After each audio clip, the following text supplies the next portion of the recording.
Neera, welcome into the back room. Thanks for having me. So let's start off with you talking about the Center for American Progress. Tell us about the organization, its mission, and perhaps an example or two of the important work that it's currently doing. Thanks so much for that question. I'd love to actually talk about what CAP is doing. So the Center for American Progress is an action-oriented think tank. We have existed for over 20 years. There's 240 of us. We are very much focused on providing the best arguments against what the administration is doing, and also the best policy ideas of how we move our country forward. And we think about both of those actions as, how we make progress for the country. How do we reduce as many harms as possible? How do we actually make people's lives better? Our overarching mission is to improve the lives of Americans from every corner of the country. It's to create ideas that make people's lives better. I always say that change happens from ideas meeting social movements. And so we're kind of part of the ideas aspect of that. So, of course, today we are fighting a lot of terrible things. Just an example of the kind of work we've done is we organized the war room against reconciliation. We had two goals. One is to make the bill very unpopular, make it public what the legislation would do to people, and defeat the legislation. We did really well in the first. Little less well in the second. You make a bill unpopular. It has some impact on how people vote.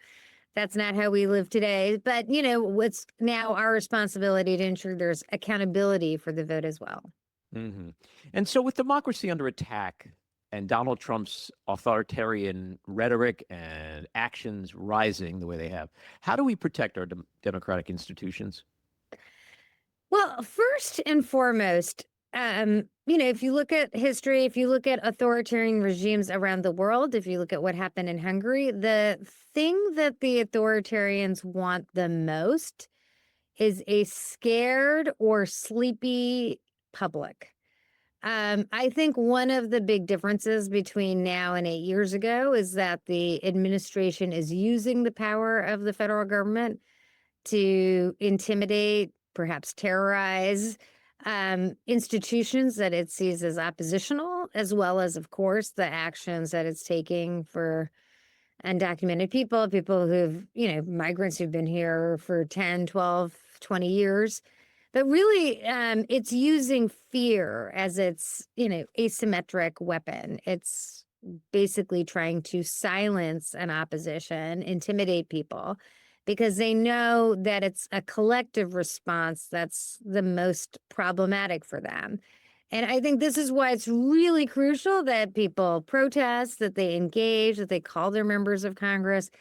It's really vital that we demonstrate to the country that he's in the minority, that he's unpopular, that his policies are unpopular, that there is a growing movement of opposition. That is really the only way to stop Republicans from just going along in every single way. And it is actually the best way for us to mobilize an opposition into the next year. Now, I know I hear from people all the time who are like, polls don't matter. And I am not arguing to people that Donald Trump himself is intimidated by polls. I think he is totally focused on power, but our focus is ensuring that other Republicans see that they are making a choice between their primary election and their general election and how they do this. It's not just one choice. It's not just winning their primary. It's that they will lose office maybe just a little later in the general election if they keep going along hook, line, and sinker with this president who is destroying the social fabric of our country. I would say that I think Trump does care a lot about polls, except he sees them as ratings, not polls. Yes. That's how he views everything. How should Democrats be responding to the rise of far-right media ecosystems and the disinformation that shapes so much of today's political discourse? Well, number one, I think we need to fearlessly advocate for our views everywhere. I think one of the things that happened in the last 4 years is you saw conservative voices using every outlet possible to just argue their positions. I think in the world we live in today, if you do not contest a lie, people will believe it. And it's kind of human nature, right? Like someone says something like lies about you, people expect you to say it's a lie. And if you don't say it's a lie, then they think, well, maybe there's a little truth to that. And I think there's a lot of that in the entire ecosystem. It's if they say, we have terrible policies and we're just out to get white men, we have to actually argue our policies and say, no, we're not actually trying to just get white men. We're not just trying to limit white men's aspirations. You actually have to contest the arguments where they are. And I do think a real challenge over the last 4 years, and longer really, is Democrats can often think whoa, we should just talk to one group of people. And if we just talk to the mainstream media, we will get our voices out. And that's really wrong. And one of the reasons why I'm so happy you're doing exactly what you're doing is that you're meeting people where they are. And it's not up to political leaders to get to voters where the political leaders want to talk to voters. It's important for political leaders to get to voters where they are. And good political leaders understood that, whether it was Abraham Lincoln going to town squares and doing debates with Lincoln Douglas, or in today's ecosystem, going on a podcast or talking on talk radio or using your WhatsApp to talk to hundreds of thousands of people. People have to just experiment with different means of communication. Right. So we've had 10 years experience with MAGA. What insights might you have gained over that period from the success of this movement that you think the left must reckon with if it wants to win back the working class, young men, and other very important constituencies that it's lost? I have been struggling with this question of what has given rise to the MAGA movement? Why we've gone close to 250 years as a country. We have seen civil wars, Great Depressions, dramatic transformations from technology. And we haven't really seen a political movement or leader like this. And I think, one thing that I'm really thinking through, and I don't have the answer to this, but I do think if you think about what distinguishes this period from the last 10 years from previous eras, is I see really two trends. One, the rise of social media, which, if we want to be honest, attracts people's eyeballs and is really hyper-focused on keeping eyeballs and attention. And that is really a function often of driving hate instead of love, which is a kind of natural condition for polarization. And it's, again, not just our country that's seeing mass polarization. It's, European countries, other countries around the world are seeing polarization. So I think that's a big meta issue. But I also think we have to turn inward and ask ourselves why this is happening. And one thing that is really different over the last 10 years is that, and it's a little bit longer, but people's sense of how their kids will do relative to themselves has really changed. Today, 3/4 of Americans believe that their children will be worse off than they are.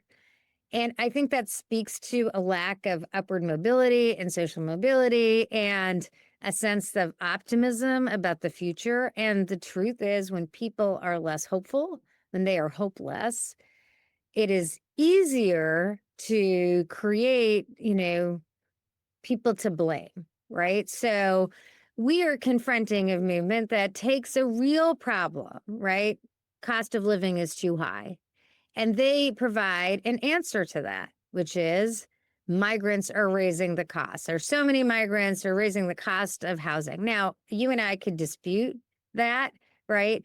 But they are providing an answer to people. And I think we actually have to do some deep analysis of how, and I think this is also a function of the Center for American Progress. What is our vision and our policy program about how we're going to improve people's lives and ensure that there is upward mobility, that, like the system isn't rigged against you, that people have a fair shot. Like you aren't well connected. You're not wealthy, you're not well connected, and you can still have upward mobility in the country. Like I grew up the daughter of immigrants, and my father left when I was 5, and my mother was on welfare. And like I live in a country that I grew up on food stamps and wealth, and my mom literally got welfare benefits, and then she got a job, and I eventually went to a pretty good law school, and I am actually where I am today. And like I basically believe in this hokey thing called the American dream, but I don't think we provide enough of that vision. And like in a world where younger men's job prospects, their college attendance, their upward mobility is declining, it's not wrong. It's not like crazy for them to become angrier at the political system if it's not actually providing a sense or a path of upward mobility for them or a better life for them. And so I think like what we really have to do is compete on ideas. Like what are our ideas to make sure your life is better? And they can be like, I think they should, they should span the spectrum here. We have to find those solutions wherever they are. How do we make your life? How do we aggressively work to make your life better? And I feel like we've lost a little bit over the last 4 years, and it's really our job, on the broad center left to offer those ideas. And that's the work we're doing to offer that, kind of compelling alternative vision, because we do have to have a choice for people. We can't just say Trump is wrong. We have to say we have a better vision. Yeah, I agree with so much of that, but I also think that this phenomenon we've seen in the last 10 years is deeply rooted in racism. It's deeply rooted in sexism. I mean, we had 2 of the most qualified women, one a woman of color. Tell me about it. Yeah, lose to a dude with who was a convicted felon. So what does that tell you about America? But we've always had sexism and racism in this country. But I think the difference for me is that 10 years ago he looked at his crowd and said, "You guys could take the hoods off now. You don't have to hide. You don't have to hide. You don't have to be ashamed, afraid. I'm here for you. I'm here for you. I'm in the White House. I will protect you." I mean, he literally kind of said that in those words. Yeah, he definitely normalized hate. Like I don't take away from the normalizing of hate. And look, I think there are deep strands of racism and sexism in the country. And, people always ask me about, our future leaders. And I have to just step back and say, we had a woman run for president in 2016, and everyone was like, she doesn't smile enough. And then we had a woman run in 2024, and everyone was like, she's smiling too much. And I think at some point you just have to ask yourself, like, what is it in the country that this is the standard by which we are judging against, like, obvious, like I shouldn't say obviously, but at least obvious to me, a kind of demagogic lunatic. And so I do think there are deep strands there that we have to analyze, but I also think, there is something going on in the culture and in the country that people are reaching to, these kind of terrible answers where we turn against each other in like deep fundamental ways. And I have to say, like, just think about this. I mean, this country did go through a Great Depression, and we didn't, I mean, look, there's spouts of ugliness. I don't want to take away from that, but there was fascism in Europe, and in our country, we basically rejected that because we had a president who was offering, again, a new deal for the country. And I think we have to think about, how we were competing on that level and always stand against the hatred, misogyny, sexism, and racism that is at the baseline of what we're seeing. Yeah, it's interesting. You said before we've never had a president like Donald Trump.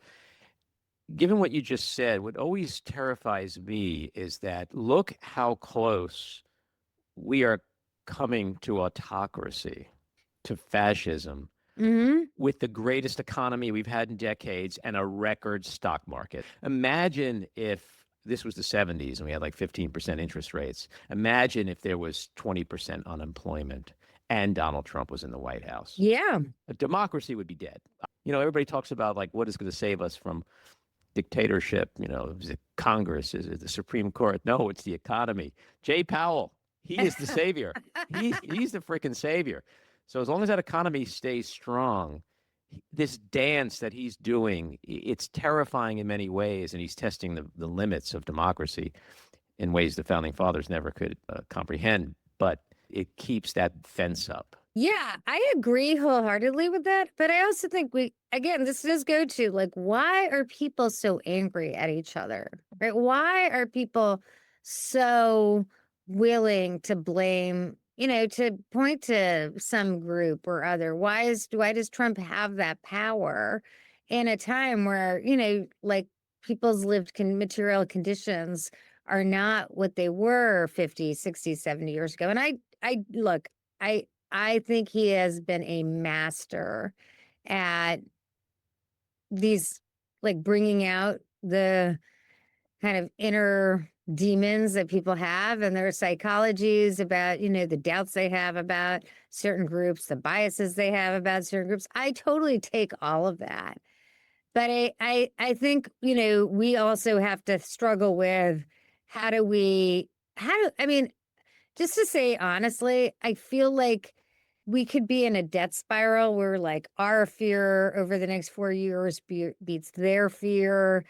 And there's a lot to fear, and our side is very fearful and very angry. But I think ultimately, to try to get out of this downward spiral, we have to think of a language of hope and like real hope, not like bullshit hope, not like we just say hopeful things, but what's our kind of actual plan for this country so that it is a sick country where, you can grow up poor and become like successful and wealthy. I mean, one of the kind of things that really sticks out to me is today, 7.5% of people who are born in the bottom 20% make it to the top 20%, right? Mm-hmm. It's twice that in Canada and Europe. Just think about that. There's greater upward economic mobility in Europe and Canada than in the United States. Like we used to be a place where we were the upward mobility machines of the world. Like you could come here and have nothing and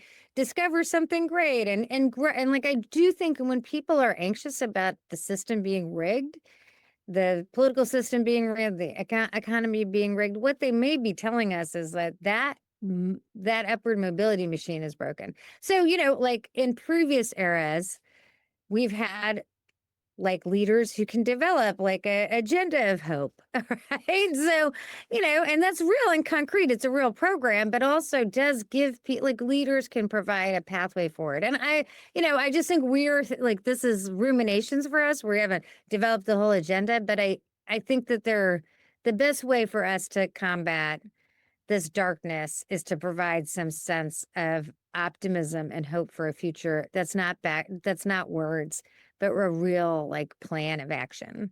Yeah, I think you're so right, and it really makes me think that what used to be American exceptionalism, right, that we all strived for, we're now the phrase is now American awfulness.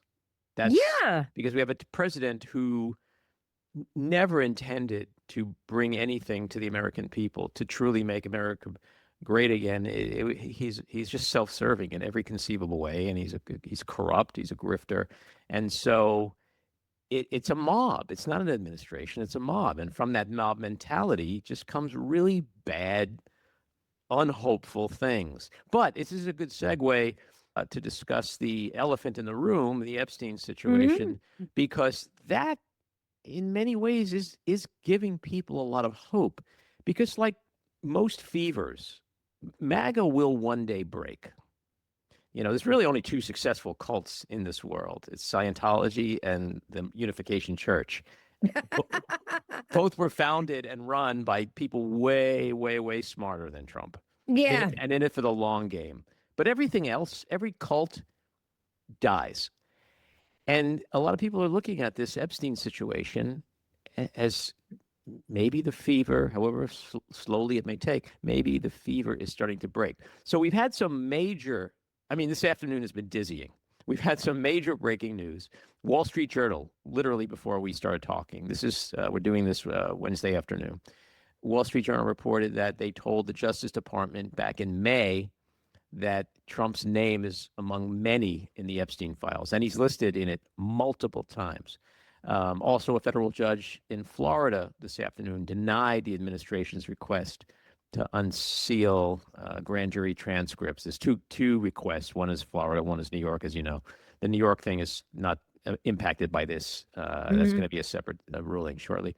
And there's the House Oversight Committee has issued a subpoena for Epstein's girlfriend and partner in crime, Ghislaine Maxwell. I mean, wow. This is just one afternoon, right? One afternoon. Right. So what's your take on this whole situation? I mean, it is not going away as Trump would like, is it? No, I mean, my take on this situation has been my take for 2 weeks, which is the just as soon as the Don Bongino information went public, where it was like he's fighting out and he might quit his job. I think that the most obvious thing here is becoming the most obvious thing here, which is the Trump administration's Department of Justice decided to the Epstein files because the Epstein files have Donald Trump all over them. Like, it's not a complicated conspiracy. Donald Trump's Department of Justice is protecting Donald Trump. Like, I think it is so odd, honestly, that like Kash Patel goes on a podcast a month ago and is like, why would I not be putting forward the information? Of course, I was like, I have an answer for you because you're protecting your boss. Do we really think that Donald Trump would be like, yeah, just put out the information, even though I'm all over it? I mean, just your nature of conspiracy theories. Like, I think what is fascinating about this entire conspiracy theory is the giant elephant in the room that has always been there, right? And I actually think there is this weird thing psychologically that has happened, which is there are pictures of Donald Trump with Epstein all over the place, right? So Epstein commits suicide, noting that there are now 3 minutes, not just 1 minute, according to Wired, 3 minutes we discover that are gone, that he commits suicide. Donald Trump is president when he commits suicide. He blames everyone. And everyone else, even though he has been friends with Jeffrey Epstein, like, women have identified him in the past with Jeffrey Epstein as part of their abuse, right? And I actually think it was like a weird psychological need of MAGA people to say, no, it's not him. It's all this other elite. And then he fed into it. And all of his minions fed into it by saying, no, yes, if we take power, we will be the people who expose that global elite that has victimized these young girls. And this was like kind of a weird devil's bargain that he had to play in, because otherwise, if people spent 5 minutes thinking about Epstein, if he didn't give them like this alternative conspiracy theory, they would have looked at him. Right? I mean, that is like the thing that's so weird about it. Like what I found so odd about this whole conversation is like, there is a pretty public person that we've seen. There's lots of accusations about a lot of people. Like, of course, even Democrats like Bill Clinton. But there's pictures all over the internet with one guy where, I mean, there's a video in Mar-a-Lago where they're like sort of dancing together, and Donald Trump is like looking over at Jeffrey Epstein. I mean, have you ever seen him look over at someone with such collegiality and friendship? It's just weird, right? He looks down on people. Everything is like pecking order, he's always kind of looking down. This is a guy who's like his genuine friend who is a sex trafficker. Okay. So this is what's so fascinating about this whole debate. And that's why I think fundamentally a bunch of my friends have texted me. It's like, why is this holding him up so much? And I was like, because genuinely, I think it is a problem when they see his name in this file, because it's going to be kids who were sex trafficked, and they like are going to wake up and see the emperor finally the emperor has no clothes, and he is genuinely worried about that. And, he's done, I mean, the thing that's the amazing thing about the moment we're in is he has literally used every trick he's ever used before. He's like Hillary's emails, Barack Obama Russiagate, like name a figure that he could go after, and like absolutely not working. Absolutely not working. And I think it is because there has been this kind of devil's bargain about this really basic problem that he himself always has had, which is no one has been publicly identified closer to Jeffrey Epstein than this guy. Yeah, I think he's thrown more Hail Marys in the last 2 weeks than Aaron Rodgers has in his entire career. But, here's the thing we know about Trump. When he opens his mouth, it's either projection or confession, right? And, you mentioned the Obama 100%. thing. Okay, so now Obama was stealing the election. Okay. So that of course means that Trump stole the election. Yeah. It's a Democrat hoax, this Epstein thing. Well, that of course means it's his hoax. So the question is there going to be that point? I mean, look, even in The Wizard of Oz, the most worshipped man in Emerald City was eventually outed as a fraud. It's just he wasn't so great and powerful. He's just this dude behind a It's curtain. just a man. Just a man behind a curtain, desperately trying to prop himself up. And I really do believe, I mean, I just interviewed this guy, Rich Logis. He started an organization called Leaving MAGA. He was in MAGA for 7 years. Oh, wow. And very bright guy, and we'll be posting it tomorrow. But he explains how and why he got into the movement, what it was like inside, how he got out. But he really helped me understand, because I had so many questions for him that I've had for years. Like, what makes these people tick? And specifically, what is it about this conspiracy, of all the conspiracies, the birth certificate, the Biden crime family, of all the things that he's thrown at them that has turned out to be nothing but absolute gaslighted bullshit? Why is this the one? And he said what you just said a minute ago, and that is, this is about kids. It's about kids. And what they believe is this brutal abuse and violation of children in the most heinous way. And that's why they won't let go of it, because starting with QAnon 10 or more years ago, and fueled by QAnon and MAGA throughout the last 10 years, and reinforced over and over and over and over again by Trump and Bondi and Kash Patel and Dan Bongino and all these guys, they created this beast. They fed this beast, and now this beast is devouring them. And it's literally like a boulder rolling down a hill, and it really does appear that they're not outrunning it. Yeah, no.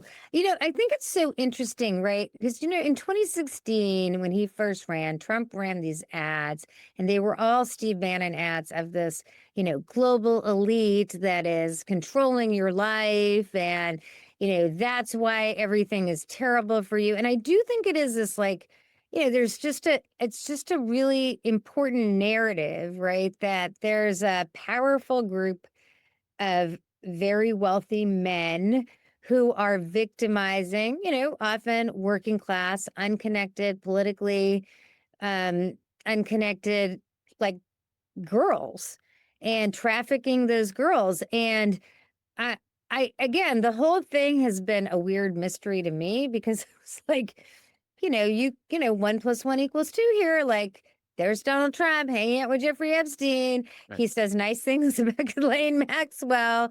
He's very sympathetic to her. Like, what's going on here? And I think fundamentally the break, and it might be, again, I'm not saying it'll break all of MAGA, but if he loses 5% of this Absolutely, that's the key intense right there. base, that is just devastating for the entire Republican Party.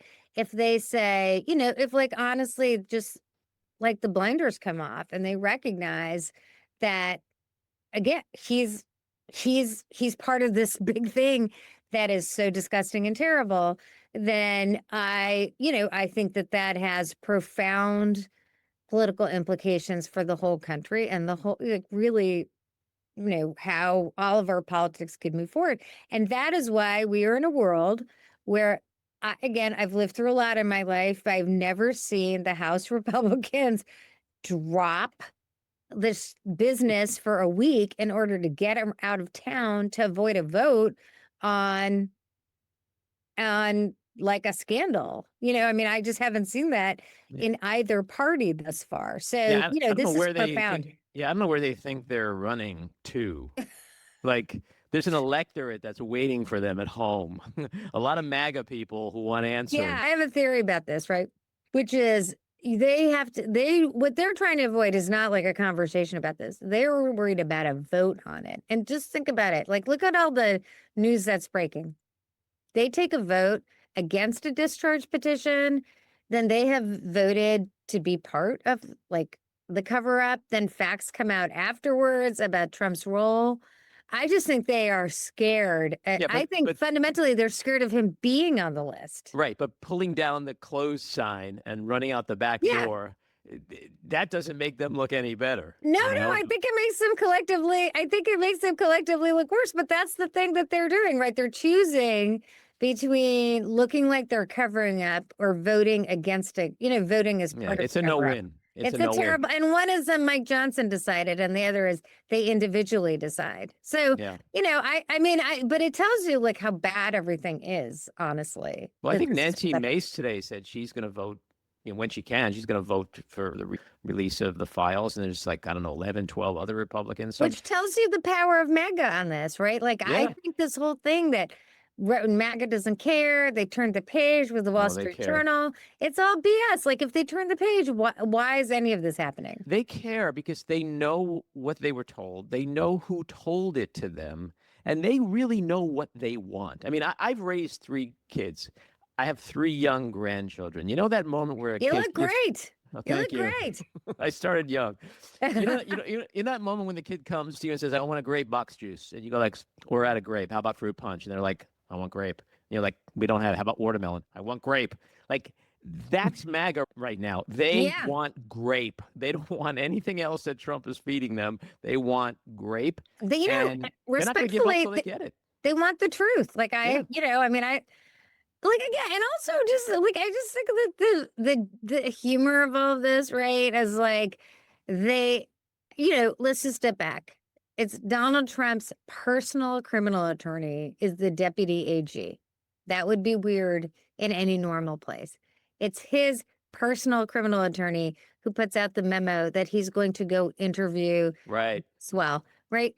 I see this and I'm basically like, so you're admitting that you wrote a memo saying the whole thing was closed without actually talking to Maxwell, which just goes to show, how stupid they think everybody is. Yeah, like, that's the thing.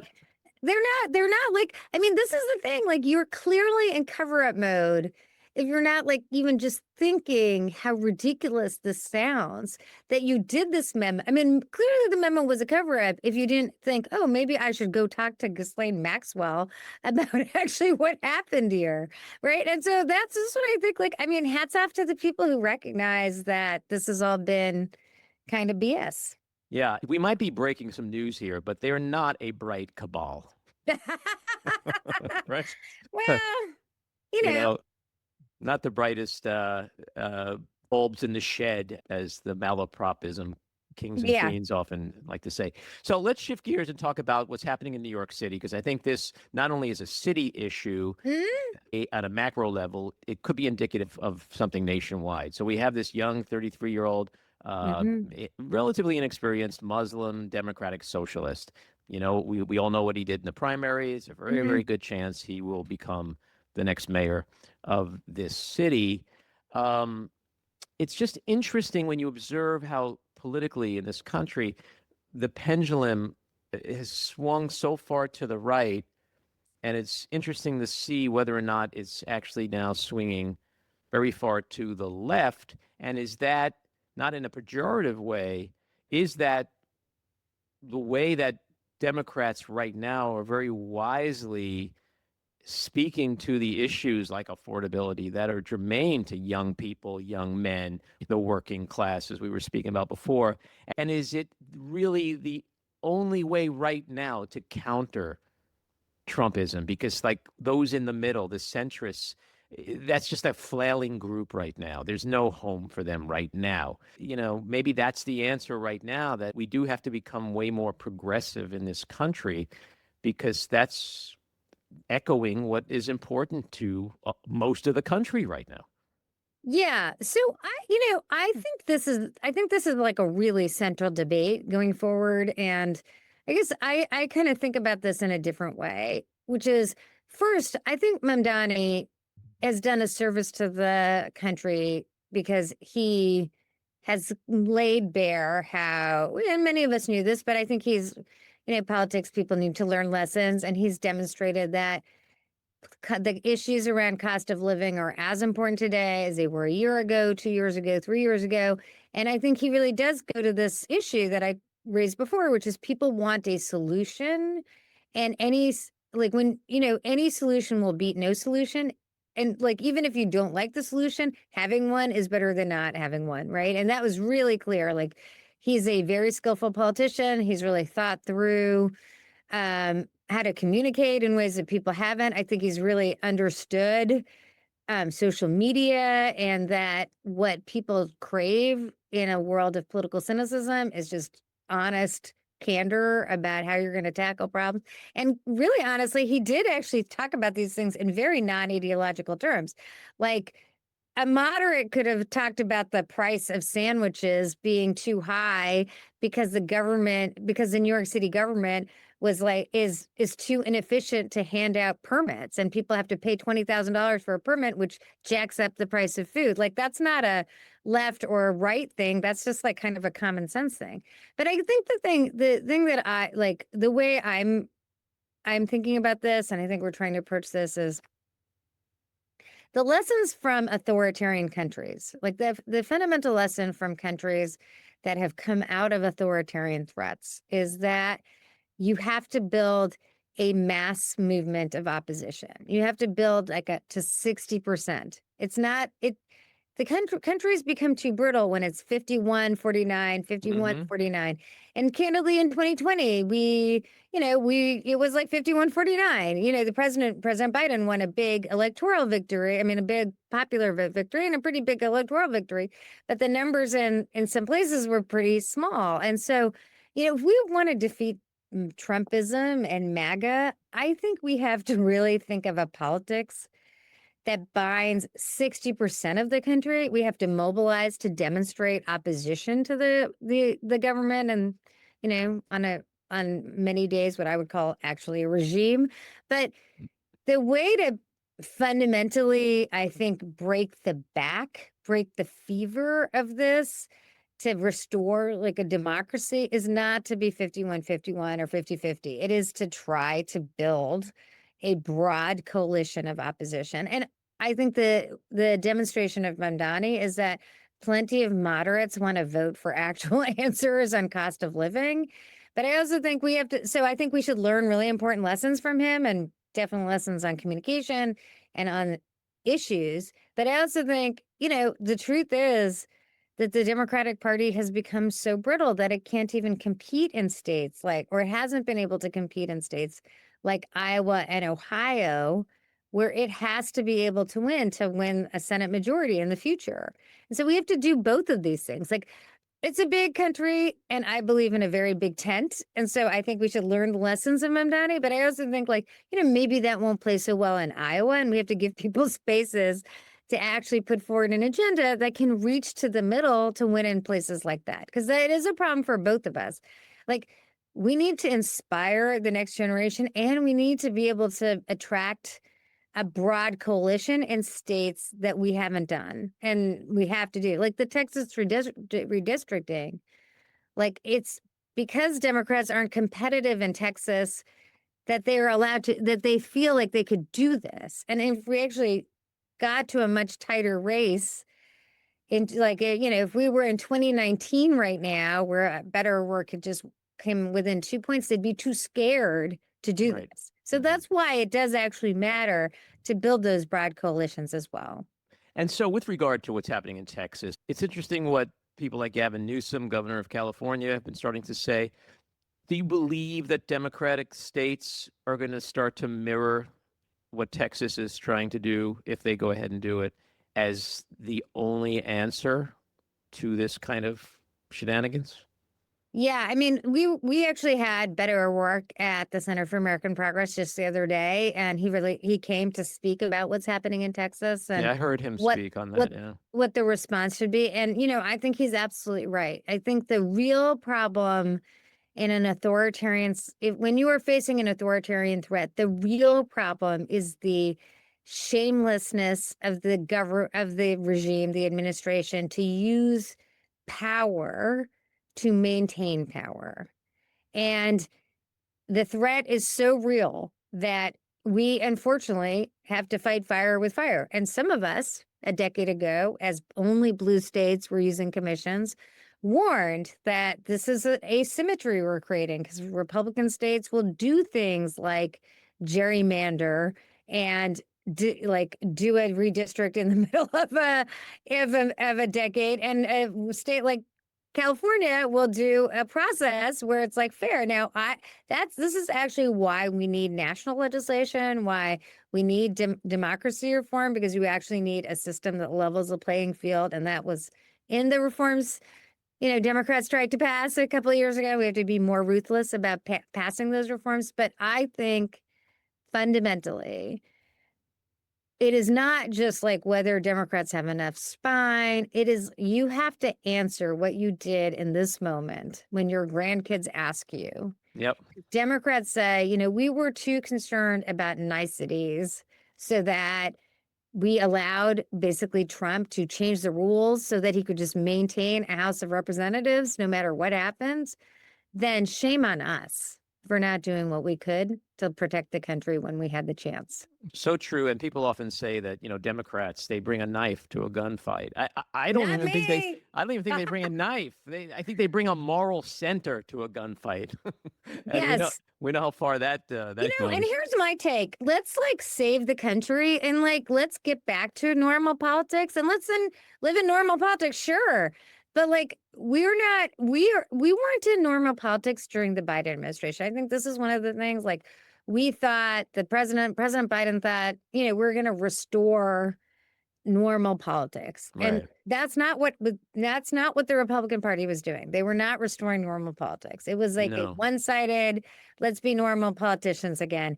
And I think we have to break the fever by taking aggressive action to protect the country. And then when this fever is broken, we can go back to it, but not 1 minute before. I couldn't agree more. Neera, this was a great conversation. Please do come back and talk to us again. I loved it. Thank you so much for having me. It was a blast. All righty. Take care.